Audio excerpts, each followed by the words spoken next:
የአቶ መለስ ዜናዊ 5 አስቂኝ ንግግሮች።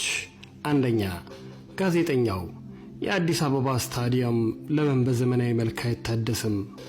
አቶ መለስ ለመሸነፍ ይሄ በቂ ነው። ሁለተኛ፣ ጋዜጠኛው አንድ ዝነኛ የሀገራችን አትሌት ዜግነት ልቀይር ነው ይላል፣ እርስዎ ምን ይላሉ? አቶ መለስ አይደለም ዜግነቱን ለምን ጾታውን አይቀይርም? 3 ጋዜጠኛው ኃይለ ገብረስላሴ ኢትዮጵያን መምራት ፈልጋለሁ ይላል፣ እርስዎ ምን ይላሉ?